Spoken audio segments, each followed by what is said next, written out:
I asked ChatGPT how a beginner should start investing in real estate step by step, and the answer was pretty good. ChatGPT gave me 7 steps for you to get started investing in real estate, and I think real estate investing is by far one of the best ways to build wealth. That's why I do a lot of it myself, and it can help a lot of people achieve financial freedom, get out of the rat race, and do what you want with your time. So I'm gonna go over all of those 7 steps and give my opinions and see if there's anything else that needs to be added. The first step suggested was to educate yourself. Like most things, it's good to have a base understanding of how to actually do that thing before you jump in. And when something seems as daunting as real estate investing, and there's so much education and books and podcasts out there, it's great to read a lot of those things. And some places where you can learn a lot about real estate investing and to educate yourself a lot more are Bigger Pockets podcast, this YouTube channel, as long as you like all the videos, because I'd appreciate that, any type of Bigger Pockets book that is on their publishing arm. I also have my own real estate investing book that I'll link in the description down below. It's completely free for you to read and learn a little bit more. Plus, there are thousands of other podcasts and books out there and many places for you to learn a lot more. This is a fantastic first tip, but a couple of things that I do want to add to it. That first one would be that most people get to this first step and then never move on. And that's because when you educate yourself listening to podcasts, reading books, getting great information from YouTube and other sources out there, you need to actually start taking action, because if you don't take action, all of that information that you've learned is irrelevant. The other thing is, don't finish the education. It's the first step, but it's not something that should really ever go away. You should continue to educate yourself, ask questions, learn new things, and by taking a lot of that action, you are going to continue educating yourself as well. And another thing that you want to think about is that the amount of information that you can get can vary greatly, and you can get some at a much greater speed, like if you purchase a course or a mentorship, versus just trying to find whatever is out there and not knowing if it's credible on YouTube, for example. Suggested step 2 would be to determine your investment goals and strategy. This is a really good suggestion. Do you want to have long-term passive wealth that you're passing off to generations? Do you want to have quick income from flips?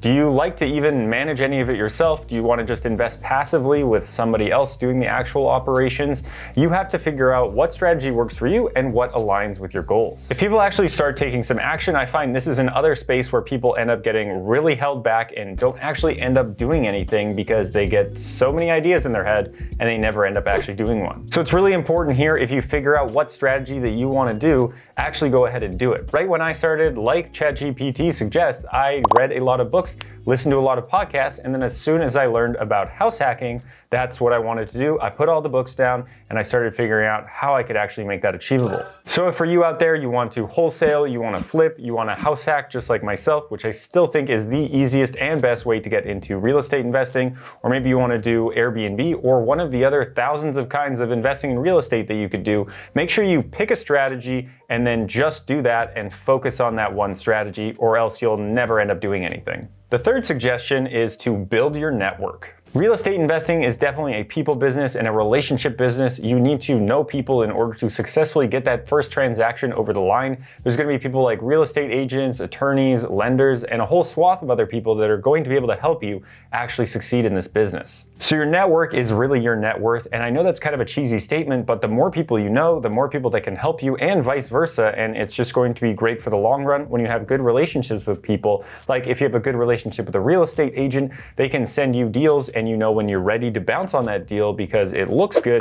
Then you have that lender who can finance the deal, and everything can just run a lot more smoothly if you've networked in the first place in order to be able to do that. The only thing that I will add on top of this is how you can actually network, because some people might find that idea daunting or wonder where you can actually start. So some really great places to network are through Bigger Pockets, which is like Reddit and Facebook of investing in real estate. So you can look up people who are in your area who actually do this type of investing that you want to do because you picked your strategy, and then just go reach out to them and see maybe who their real estate agent is, or if they're willing to get coffee with you or something like that. Or you could go to meetup.com and look in your area and type in real estate investing, and there's usually a bunch of meetups, or maybe 1 or 2 meetups in your area. And if not, you could potentially be the one who starts the meetup.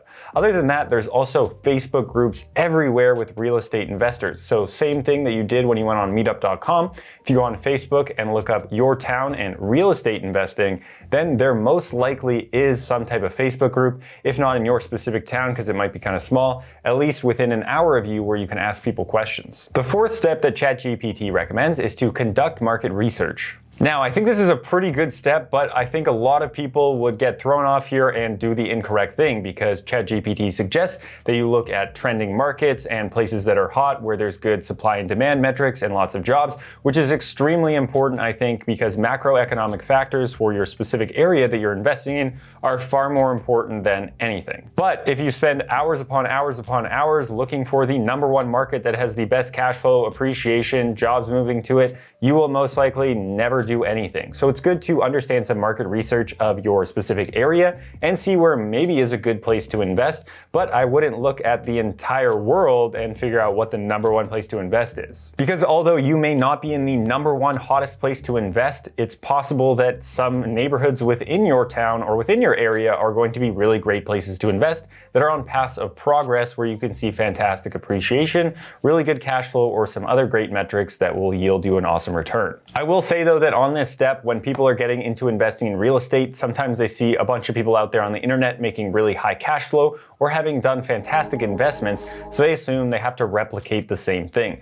The most important thing is not necessarily the metric that you achieve, although it's very important, but the location will always be the number one factor, in my opinion, in investing in real estate. Just because someone is out there and they say they have 30 units and they're all worth $60,000 and they're complete pieces of crap real estate, in my opinion, does not mean that that's what you should also do, because those $60,000 houses will not go up in value a ton. If you buy a property in a good location that is on a path of progress, maybe next to the A location, you are going to have big gains in appreciation, and most likely the cash flow will still be there when you are purchasing the property. So location is the number one most important factor, not just something that is the cheapest, which I think a lot of people focus on right when they're starting. The fifth tip would be to secure financing.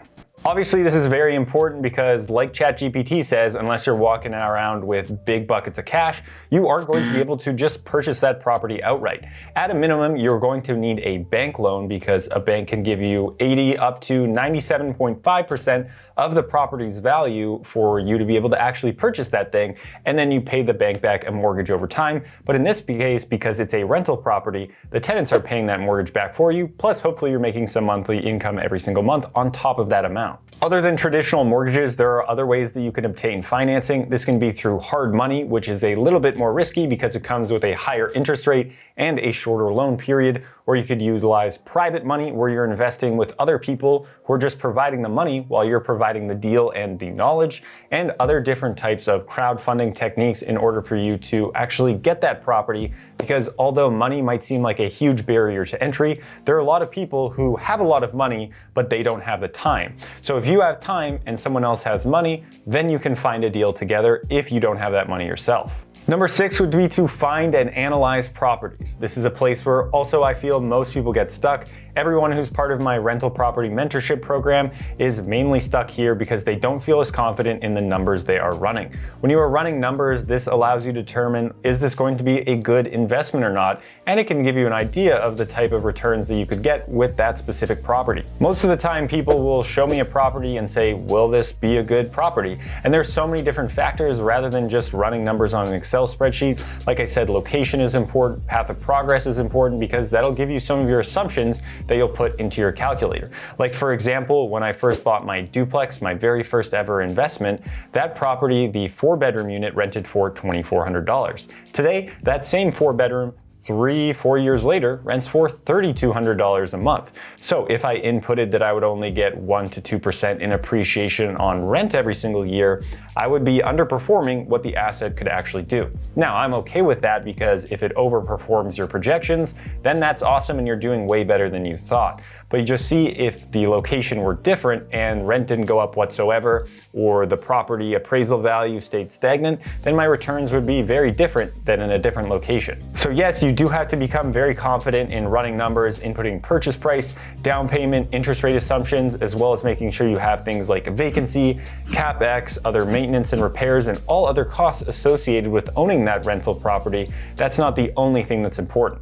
And if you want to get your hands on an awesome rental property spreadsheet that I use for my own deals, click the link in the description below. The seventh and final step that ChatGPT suggests is to make the offer and then close. Now, this seems really obvious because once you find a property after you've done all the analysis and you're in the market you want to be and you're doing the strategy that you want to do, that you would actually offer on that property. And again, a lot of people get stuck here because they're worried about actually doing it and taking the leap. I've gotten to points with people where we've looked at the numbers, we know it will be a good deal, and then they just don't pull the trigger because they're kind of nervous of what could go wrong. And that is true, things could go wrong, but if it looks like it's going to work out and things make a lot of sense and you have reserves and cash on hand and you know what the issues are with the building because you've gotten an inspection and it appraises for the value that you get it under contract for, then you're probably going to be doing pretty well. Of course, that isn't financial advice. I can't tell you what to do with your money and I can't tell you to take risks that you don't want to take. Just so you know, this is a risk, but you can't move any further forward to financial freedom or building massive wealth unless you take some type of risk. The only other thing I want to add here is that you might find the perfect property and you may offer on it and you may not get it. So if you want to continue to actually be able to get a property, you have to make a lot of offers. Sometimes it can take 1, sometimes it can take 10, sometimes it could take a lot more than that, especially depending on what you're actually offering and how competitive it may be.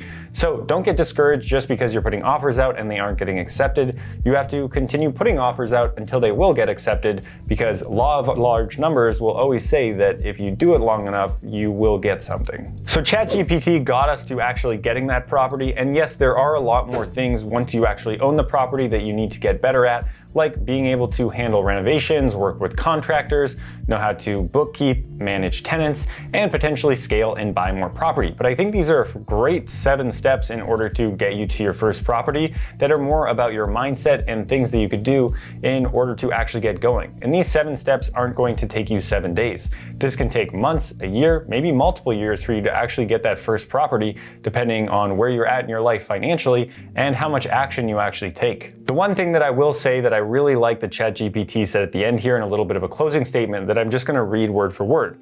Remember that real estate investing requires patience, persistence, and a long-term perspective. Keep learning, networking, and refining your strategy as you build your portfolio over time. So it takes patience. Rod Cleef usually says that this isn't a game that makes you really wealthy really fast.